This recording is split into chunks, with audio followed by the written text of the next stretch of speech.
Assalamualaikum warahmatullahi wabarakatuh. Perkenalkan, saya Tisha Tripuspitasari, NIM 240404 502034. Nah, di sini saya akan membahas materi yaitu kurikulum dalam belajar dan pembelajaran.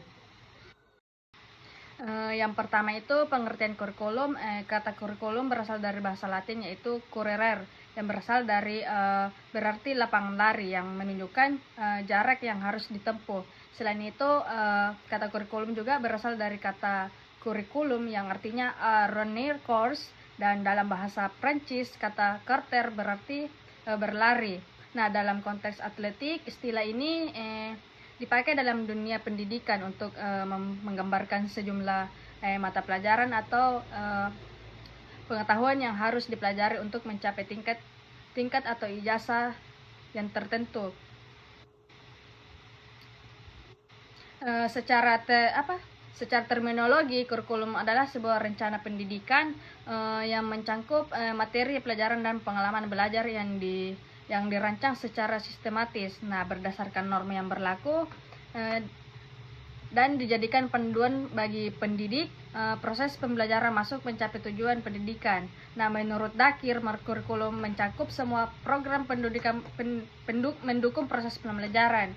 Nah, bukan hanya yang berkaitan dengan administrasi, tetapi juga mencakup keseluruhan aspek yang digunakan dalam pembelajaran. Nah, penjelasan tentang kurikulum di atas dianggap terlalu sempit karena hanya fokus pada pengalaman belajar di dalam kelas dan tidak memperhatikan pengalaman edukatif di luar kelas. Nah, pandangan ini yang disebut sebagai pandangan tradisional melihat kurikulum hanya sebagai rencana pembelajaran di sekolah yang sekarang sudah tidak relevan dengan perkembangan zaman saat ini. Nah, kurikulum dipahami sebagai hal yang berkaitan dengan upaya pendidikan. Yang kedua itu ya peranan dan fungsi kurikulum dalam pembelajaran. Peranan kurikulum dan pendidikan saling terkait erat, keduanya tidak bisa dipisahkan. Nah, kurikulum berfungsi sebagai panduan utama dalam setiap proses pembelajaran. Karena itu keberhasilan atau kegagalan dalam pendidikan seberapa baik siswa memahami materi dan apakah tujuan pendidikan tercapai atau tidak sangat beruntung pada kurikulum yang diterapkan. Pada kurikulum dalam pendidikan formal seperti di sekolah atau lembaga pendidikan lainnya yang sangat penting dan mempengaruhi tercapainya tujuan.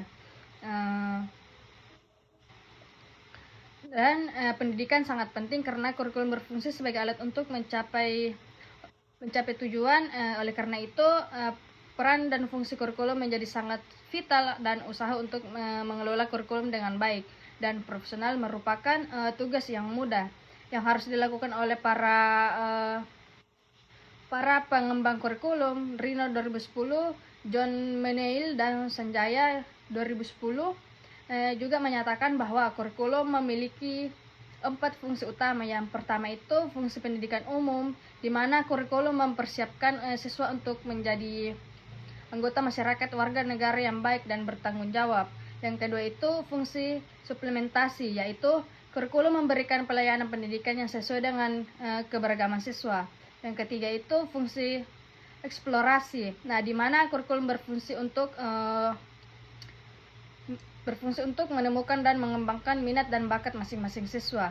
Yang keempat itu fungsi keahlian, yaitu kurikulum bertujuan untuk mengembangkan keterampilan anak sesuai dengan minat dan bakat mereka. Yang kedua itu fungsi kurikulum. Pendidikan adalah hal yang sangat penting bagi setiap individu karena menjadi harapan utama untuk mengembangkan diri dan masyarakat. Pendidikan juga berfungsi untuk sebagai sarana untuk memajukan peradaban, meningkatkan kualitas masyarakat, dan mencetak generasi yang dapat memenuhi harapan bangsa. Oleh karena itu, pendidikan harus dilaksanakan dengan kurikulum yang tepat agar tujuan yang diinginkan dapat tercapai.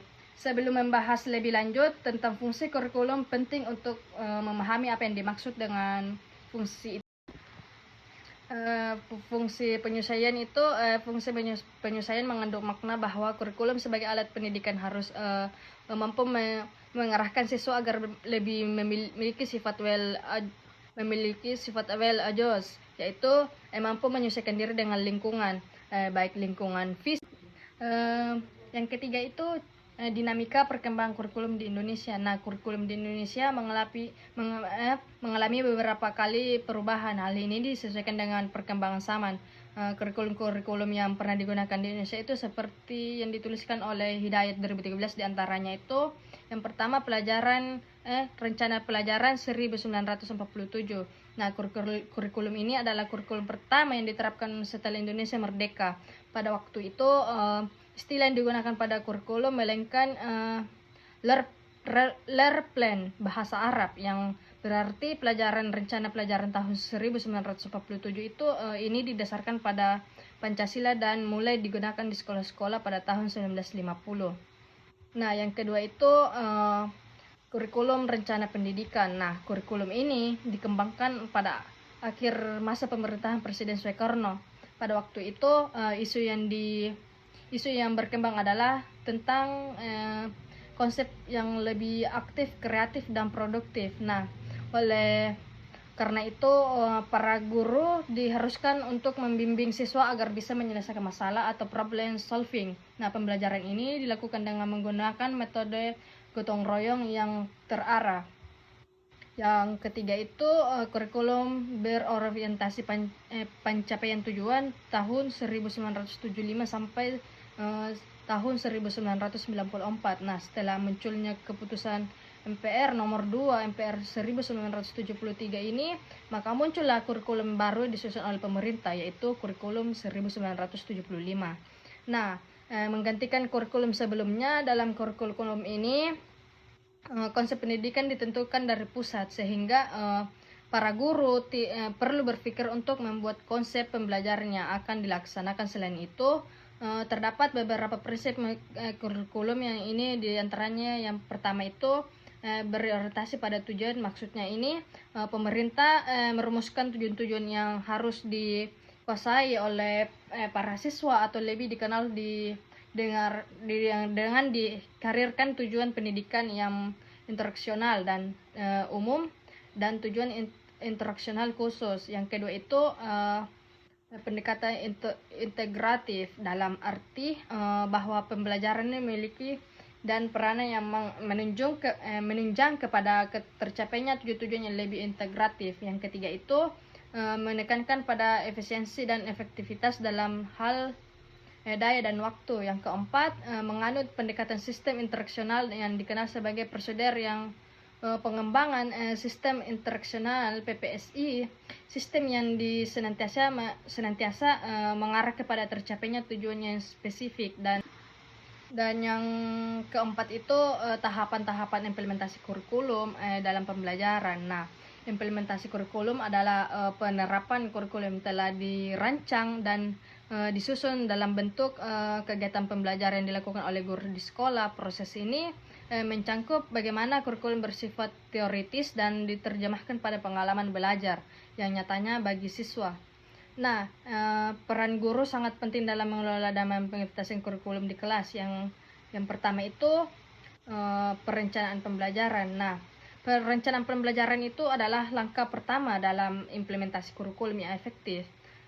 Guru harus menyusun perencanaan dan merujuk pada kurikulum yang telah diterapkan. Nah, perencanaan ini mencangkup berbagai aspek seperti tujuan pembelajaran, harus jelas dan terukur agar guru dan siswa itu dan memahami capaian yang diharapkan dan proses pembelajaran. Materi ajar itu seperti materi ajar yang dipilih harus relevan dengan tujuan pembelajaran dan sesuai dengan kemampuan siswa, serta memfasilitasi minat dan perkembangan keterampilan mereka dengan metode pembelajaran. Guru harus memilih metode yang sesuai dengan karakteristik. Nah, materi ini bertujuan pembelajaran dan kebutuhan siswa, metode yang tepat dan membantu siswa memahami materi dengan lebih baik, misalnya melalui diskusi, pembelajaran berbasis proyek atau berbasis dengan konseptual. Yang kedua itu pelaksanaan pembelajaran, di mana pada tahap ini kita harus menjadi kegiatan ini di mana pelaksanaan pembelajaran dapat berlangsung baik dengan segala persiapan yang dilakukan oleh guru sebelum melakukan, seperti perangkat ajar, yaitu silabus, RPP, media dinovelisasi. Selain itu, dalam tahap ini guru memberikan kesempatan kepada siswa untuk belajar kelompok, berdiskusi, dan mengembangkan dirinya.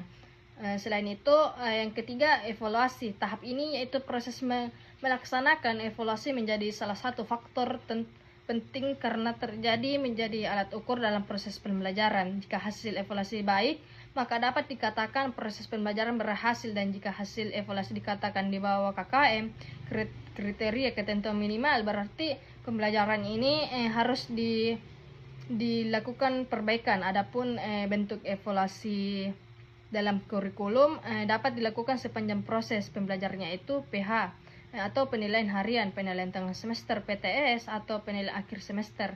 Nah, sebagai langkah selanjutnya dalam mengimplementasikan kurikulum di lapangan, kemudian di setiap akhir semester dilakukan laporan hasil kemajuan belajar siswa melalui buku rapor yang diambil oleh orang tua, wali, atau seperti peserta didik agar dapat menyampaikan hasil belajarnya pada anaknya. Momen ini tersebut dapat dijadikan sebagai ruang bagi guru untuk mendapatkan dan menggali informasi bagaimana perilaku peserta didik. Itu saja pemaparan materi yang dapat saya sampaikan. Apabila ada kekurangan mohon dimaafkan. Assalamualaikum warahmatullahi wabarakatuh.